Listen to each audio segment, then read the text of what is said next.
welcome to this On the Road edition of Inside Compliance. I'm Erica Salmon Byrne, and we are in our Menlo Park offices here in California. I'd like to open by thanking our colleagues here at Menlo Park for loaning us their conference room so that we can talk with West Coast thought leaders. I have on the show with me today Marie Wilson, who is Senior Corporate Counsel and a consultant to a wide variety of companies here in the Silicon Valley area that are seeking to better their ethics and compliance practices. Marie, thank you so much for joining us. Oh, you're welcome. It's a pleasure to be here. So our topic today is tone from the middle, specifically mid-level managers and how to engage them in your ethics and compliance program. Let's open with just setting a little bit of ground rules. Why is tone from the middle so important, and how does it differ from tone from the top? Well, first, tone from the middle is tone from middle management versus tone from the top, which would be the C-suite, the executives, president, CEO, and board. Okay. What we mean by tone, we're really talking about proper tone, having a leadership culture that emphasizes doing the right thing, complying with the law, a culture of integrity. And what's the legal background for that, just to make sure that we're all on the same page here?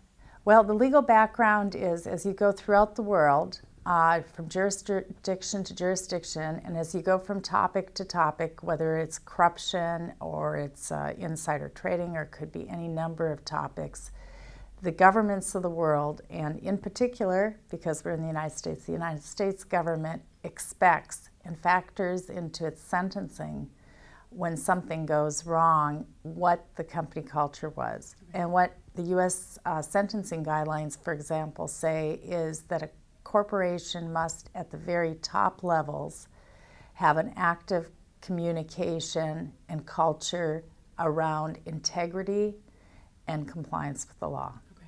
70% of employees say they would only talk to their manager about a serious compliance challenge or question.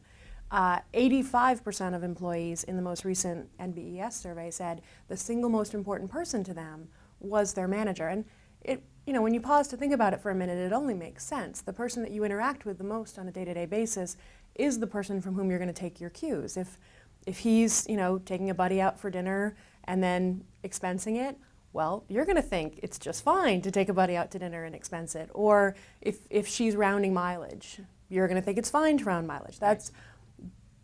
You get your cues of how the company expects you to behave from the people that you interact with most on a day-to-day basis. Right, and that's really a form of implied messaging. I mentioned that tone is express and it's implied. Express can be what I say, the policies I set, whether it's in the middle management or at the top. Implied is really what I do, just like you mentioned. It's also what I don't do, what I don't talk about, what I don't say, and you're right. Employees are quick to pick up on the signals they're getting.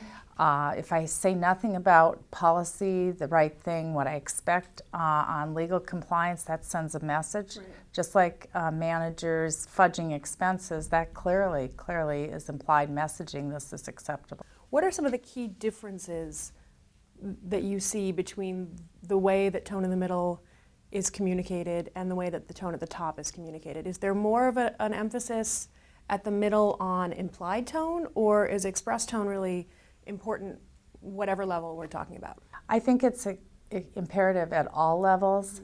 It's something that doesn't just happen, and it needs to be intentional.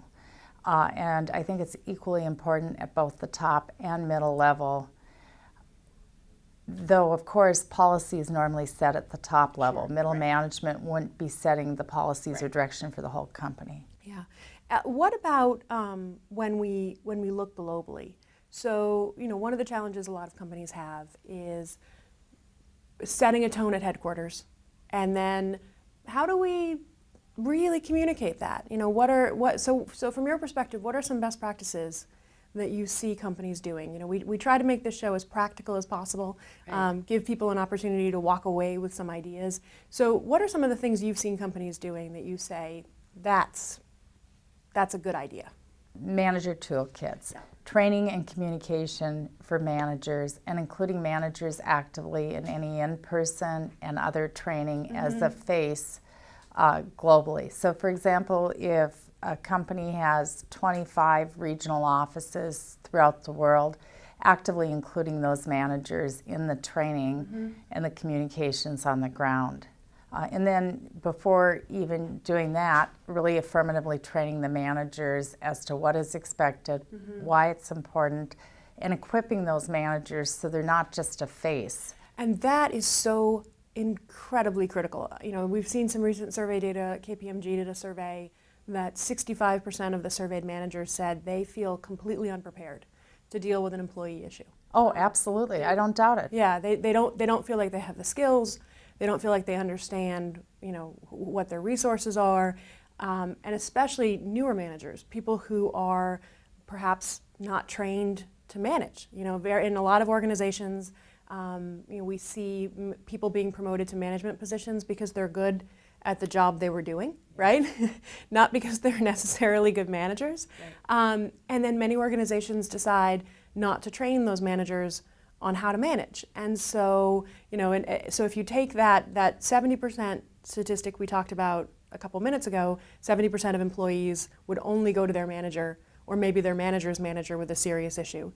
You've got 65% of managers saying they feel completely unprepared to deal with a serious issue. The other statistic of 3% of reportable code violations coming in through the hotline. And from a compliance officer's perspective, you have a disaster. Well, absolutely, because actually I think statistically the statistics I've seen suggest that even more than 70% of employees start with their manager. Yeah. It's probably 75%, if not higher. And the reason that's really, really important when we talk about managers being equipped is the typical employee soft serves a concern. Yeah. If the employee is sensing something's not right, a coworker is committing fraud, it could be harassment, it could be any number of things, a bribe, the typical employee not only will come to their manager, but they will soft serve. They won't say, I think X, Y, and Z. They will be concerned they have inadequate information, that someone may think they're being unfair or overreacting, and so they'll soft serve to their manager. And so the problem is, because of the soft serve, the manager needs to be trained to know what they're hearing, meaning to recognize what they're hearing, and also in that crucial moment to respond initially correctly. And if that manager either doesn't know what they're hearing or is, you know, frantically busy today, like many managers are, and doesn't respond right in the moment in a concrete way, the odds are excellent the employee will just wilt and go away and conclude it's not important. And that message then makes it even less likely that if that employee has a different concern, they're going to come back and try to soft serve again, because it's going to be, oh, you know, I was wrong. Right. Sorry to bother you, you know, that sort of thing. So, you know, so just some things that we often tell clients: train your managers to turn off their email when an employee comes in and says, I need to talk to you, right? Yes. Or if somebody grabs you in the hallway, turn your phone over. You know, give them the benefit of your full attention so that they feel like you're taking the concern seriously. You know, I can't tell you the number of times that I've been talking to employees and they say, yeah, you know, I tried to get a couple minutes of my manager's time, but they're so busy, and I just decided it really wasn't that big a deal. And, you know, next thing you know, they're dealing with a claim of financial fraud and spending, you know, hundreds of thousands of dollars with the SEC. That's right. So ignorance is not bliss for a company. A company really needs to know what's going on, and one of the key ways to know what's going on is through management. Yeah. Exactly. So when we talk then about the training piece of it, you mentioned manager toolkits, training managers on what their expectations are as far as being ethical leaders within the organization. Are you seeing companies train their managers on what retaliation looks like from the employee's perspective? Or Occasionally. And I think it's a huge issue. Yeah. I think that there's a fair amount of retaliation no matter what a company says or does. A lot of times it's indirect, it's insidious, the type of thing you can't prove. You just don't get the prime assignments, or you get the deep freeze, the intangible types of things. Yeah. And I think training on that would be helpful. Yeah, it's, you know, the NBES survey, I found the data very interesting on the whistleblower piece of it, that 30% of employees who said they had reported something said that they had experienced retaliation, but when you broke it down into categories, none of it was what we traditionally consider retaliation. It wasn't some sort of tangible employment action. It was, I got pulled off the good assignments, people stopped inviting me to meetings, my desk was moved to a less desirable location.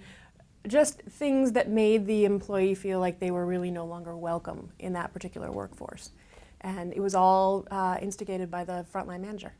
And when we talk about training, there's so many other topics. I think one of the reasons managers don't know what to do or to recognize what they're hearing from employees is perhaps the companies have not made the messages digestible. Right. So when we talk about like a toolkit for managers or quarterly communication to all managers, a company can use the managers not only to equip the managers to train their own employees, but they can use it as a time to make everything clear and let managers ask questions. You know, right, 3 slides on, what is a conflict of interest? What do you do if you think you're seeing a potential conflict of interest?